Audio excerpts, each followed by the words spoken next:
Olá pessoal, Deus abençoe vocês. Estou feliz de estar vivendo com vocês aqui essa série de reflexões sobre o conflito entre Israel e o Hamas. Esse é o quinto vídeo dessa série. Já falamos sobre a origem desse conflito nos três descendentes, as três famílias que vêm de Abraão. Falamos sobre a dificuldade de harmonia entre essas três famílias por questões do fundamentalismo da sua fé. Falamos sobre um conflito interno que tem dentro do mundo muçulmano, que acabou promovendo o surgimento do Estado Islâmico. E no último vídeo eu falei especificamente sobre o objetivo de vida, o objetivo político e religioso do Estado Islâmico. Hoje eu quero falar de forma específica sobre a questão do Hamas. O Hamas é um braço terrorista, um braço violento, extremista, ultra-extremista do islamismo. Vocês já viram que dentro do islamismo nós temos os xiitas e os sunitas. Eu disse que os sunitas eles são majoritários e disse que os xiitas são minoria, mas no Irã, mais precisamente, nós temos uma mudança nesse quadro. Temos mais xiitas que sunitas.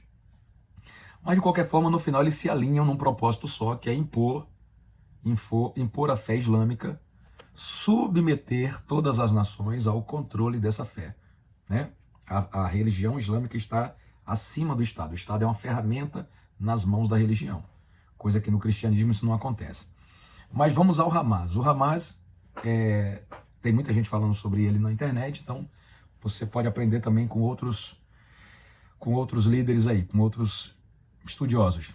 Mas o Hamas ele está a serviço do governo do Irã. O que acontece? Os governos eles têm os seus propósitos, né? Mas por conta de acordos que eles assinaram com outras nações, eles não podem ultrapassar certas linhas, certas fronteiras. E por não poderem ultrapassar, eles acabam se valendo de grupos que eles não concordam que estejam no seu organograma de autoridade oficial, grupos paralelos, para fazer o seu trabalho sujo. Para ilustrar, para explicar melhor isso aí, lembrem comigo lá daquele conflito da Ucrânia e da Rússia. Ali na Ucrânia nós temos o Grupo Wagner. Lembra do Grupo Wagner? O Grupo Wagner é um grupo paramilitar muito utilizado por nações comunistas para fazer o trabalho sujo que eles, como nações soberanas, são proibidos por acordos e tratados de fazer. Então, quando, por exemplo, a Rússia quer fazer uma ação contra determinado povo e não pode usar o seu exército oficialmente nesse sentido, ele contrata esses mercenários do Grupo Wagner para fazer esse serviço e acaba alcançando o que deseja. O Hamas funciona para o Irã da mesma forma.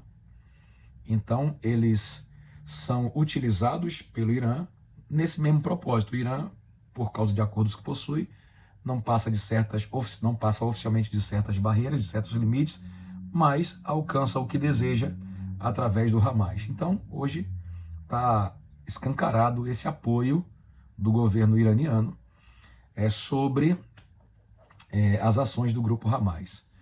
O que diferencia o grupo Hamas de outros grupos paramilitares é a agressividade e o ódio que eles possuem contra Israel, mais especificamente, né? Cristãos também são alvos do Hamas, mas principalmente Israel, porque eles acham que a culpa do cristianismo pesa sobre os judeus. E Jesus falou que a salvação vem de lá, né? Vem dos judeus.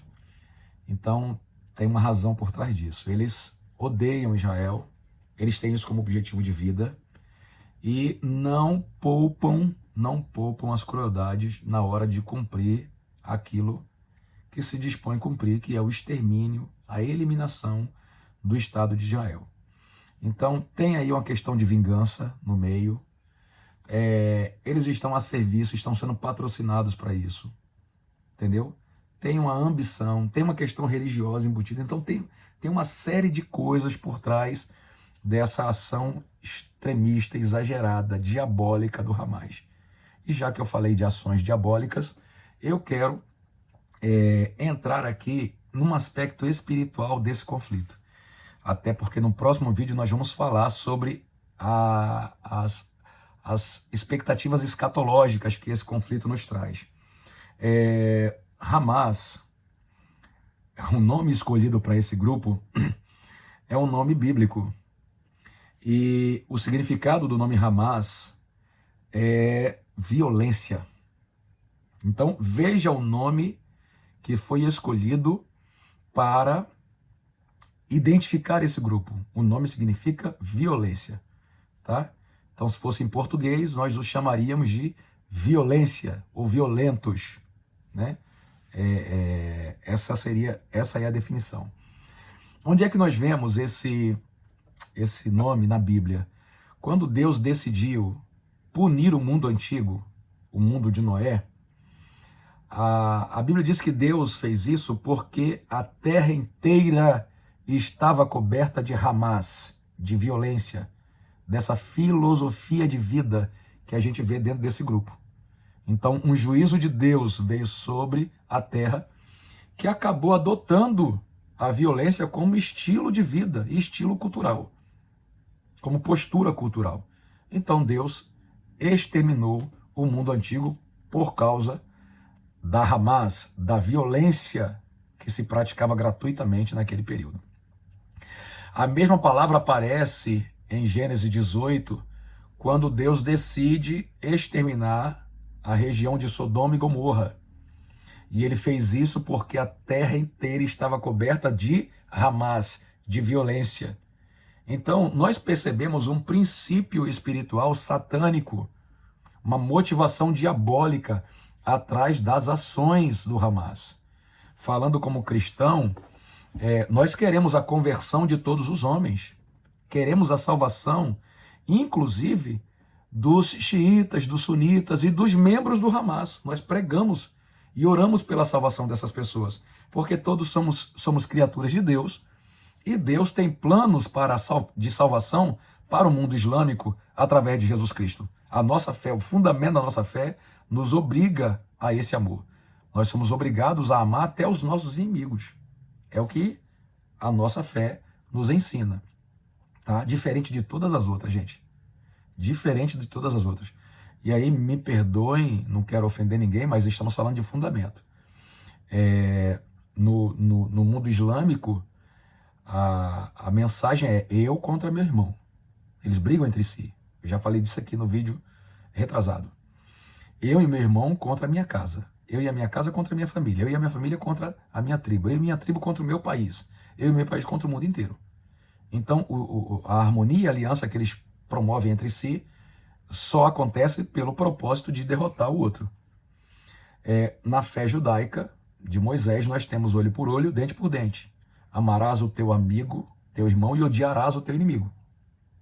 Esse é o fundamento judeu. Aí Jesus veio e disse: um novo mandamento vos dou, que é o mandamento de amar até os inimigos, de dar a outra face a quem te bate na face, a dar a capa a quem rouba a sua túnica, a caminhar um caminho a mais para quem te obrigou a caminhar o primeiro. Então, essa é a nossa fé, é o fundamento da nossa fé. E nós estamos prontos para morrer por essa fé, enquanto que Israel está pronto para se defender por essa fé. O mundo muçulmano está pronto para matar por essa fé. É a grande diferença entre o fundamento dessas três religiões. Então, voltando, nós queremos a salvação de todos os muçulmanos, inclusive do grupo do Hamas. Queremos a conversão dessas pessoas. Porque se eles se converterem a Cristo, não vão matar mais ninguém. Pelo contrário, vão aceitar morrer pelo seu Salvador. É muita diferença. É completamente distinto. Então nós percebemos um princípio espiritual diabólico motivando inclusive a identidade desse grupo. Porque toda identidade traz consigo um poder, uma unção, uma capacidade sobre elas. Quando o filho mais novo de Jacó nasceu, Raquel pensou em chamá-lo de Benoni.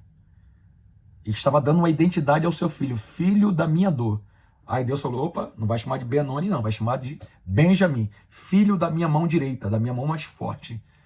Então deu uma identidade, deu um direcionamento, um rumo profético para a vida daquele caçula.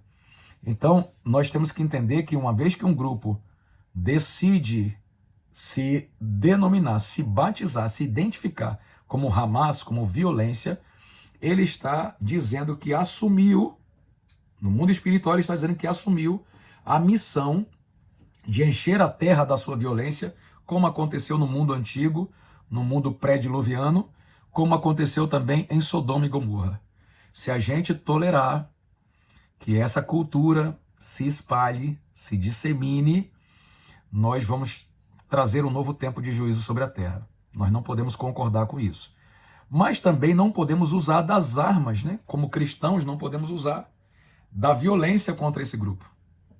A nossa postura aqui nas redes sociais, nos altares das nossas igrejas, nas reuniões dentro das nossas famílias, nas conversas com os nossos amigos, é interceder por todos os homens. Essa é a missão. Esse é o nosso papel como cristão, como servo de Deus. Pastor, mas Israel tem direito de se defender?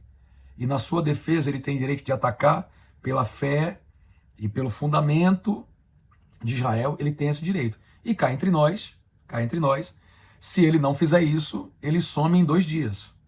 Se Israel baixar as armas, em 2 dias vão trucidar Israel. Então nós não podemos permitir isso.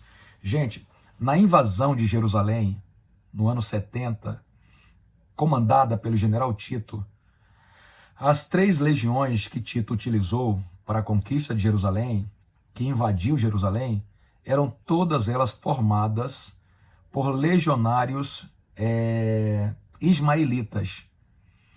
E Flávio Joséfo descreve que o próprio general Tito tentou segurar a fúria, o ímpeto dos ismaelitas em exterminar Israel. Tito tinha a missão de impor a autoridade romana sobre aquele lugar. E a vida continuaria, como acontecia antes da revolta. Mas, como a tropa que estava na mão de Tito era toda de ismaelita, o general não conseguiu deter o ímpeto daquele povo. E quando eles conseguiram entrar em Israel, eles não frearam mais, porque eles estavam possuídos por um espírito de violência, por um espírito de Hamas, de destruição completa. Entendeu? Essa era a situação. E estamos vendo esse espírito atuando de novo, lutando pelo extermínio de Israel. Mas eu aproveito para introduzir o tema da escatologia, dizendo que isso não vai acontecer. Todas as profecias bíblicas, elas se cumpriram até o dia de hoje, nenhuma delas caiu por terra. Então, as profecias que garantem que Israel será poupado, que Israel não vai ser destruído e que Israel vai ser restaurado, elas também se cumprirão. Assim como também cumprir-se-á a profecia de Isaías, que diz que um dia o mundo árabe também se converterá ao Senhor Jesus Cristo. Nós cremos que todas essas profecias se cumprirão. O que divide a opinião cristã de um segmento para o outro está em como isso vai se processar. Tá? E a gente fala isso num próximo vídeo aqui. Mas eu quero fechar esse ponto dizendo o seguinte: nós precisamos orar. E a Bíblia diz em Efésios capítulo 6 que a nossa luta não é contra carne nem sangue. A nossa não. A de Israel está sendo. A nossa, como cristão, não é contra carne e sangue.